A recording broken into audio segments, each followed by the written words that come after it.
काय सरपंच अरे खुर्च्या चेअर घे काय मागणी आहे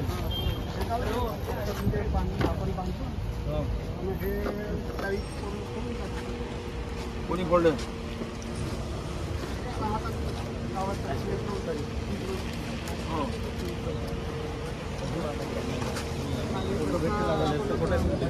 मालमत्तेच्या नाजूसमध्ये त्याला फिट करून टाकतो आम्ही सांगितलं आहे ते करतो हे चुकीचं आहे ना कुंड्या फोडणं ग्रामपंचायतमध्ये जाऊन घुसून मारणं बाईच्या अंगावर हात टाकणं म्हणजे इथं दहशत झाली फार दादागिरी झाली माझ्या पत्नीचा सर दोन्ही हाताला मार इथे फ्रॅक्चर झाले 2 महिने झाले तिला संपर्क मी स्वतः करतो ज्यांनी उलट आमच्यावर गुन्हे लावले पोलीस स्टेशनमध्ये ते गणेश मेश्राम आहे म्हणे तुम्ही अधिक बोलायचं नाही म्हणतो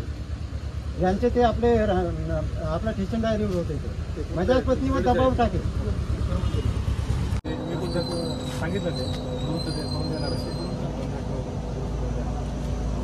कचराकुंडी फोडलं सर यांनी गावामध्ये बांधलेली कचराकुंडी फुटली त्यांच्या जागेवर नाही काही नाही आहे रिपोर्ट दिली आहे ठाण्यादारांनी चौकशी नाही केली कोणी चौकशी नाही केली अजून नाजूस शासकीय मालमत्तेच्या नाजूसमध्ये त्याला फिट करून टाकतो आम्ही सांगितलं आहे ते करतो हे चुकीचं आहे ना कुंड्या फोडणं ग्रामपंचायतमध्ये जाऊन घुसून मारणं बाईच्या अंगावर हात टाकणं म्हणजे इथं दहशत झाली फार दादागिरी झाली माझ्या पत्नीचा सर दोन्ही हाताला मार इथे फ्रॅक्चर झाले 2 महिने झाले तिला संपर्क मी स्वतः करतो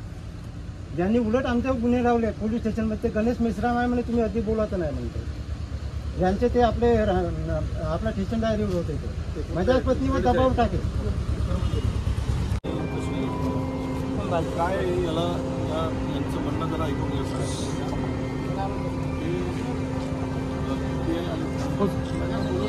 हो करतो सर गुन्हे दाखल आहे सर त्याच्यामध्ये गुन्हे दाखल आहेत गुन्हे दाखल 2 महिने झाले सर त्याच्यावर गुन्हे दाखल करून तो काहीच नाही केला काय 2 महिने झाले रिपोर्ट देऊन कोणतीच चौकशी नाही केला जेवढा अधिकाऱ्यांना बोलून सांगतो पंचायत समितीकडे काय तर करावे लोक इथे आहेत ना हेच आपली कचराकुंडी सर्वच करू आपण कचराकुंडी बाहेरच आहे काही फोडा होते बाहेरच आहे ते करतील कारवाई मला फोन करेल आहे ना माझा नंबर मग माझ्या पीएचा नंबर घ्या माझा नंबर घ्या तिथल्या आमच्या सरपंचाला सांगितलं सरपंच मला फोन करतील हा आमचा राहुल आहे तू राहुल माहित नाही तुला एवढं सगळं होत आहे नाही मी गेलो होतो ना भाऊ 2-3 हा आपला सरपंच आहे तुम्हाला समजायला पाहिजे ना एवढा जर अन्याय होत आहे तर जाऊन का केल्या मी तर त्या दिवशीच बोललो मी भाऊशी बोलतो आणि ठाणेदार साहेबाकडे जाऊ तर याचं म्हणणं असं होतं की नाही मी आता मी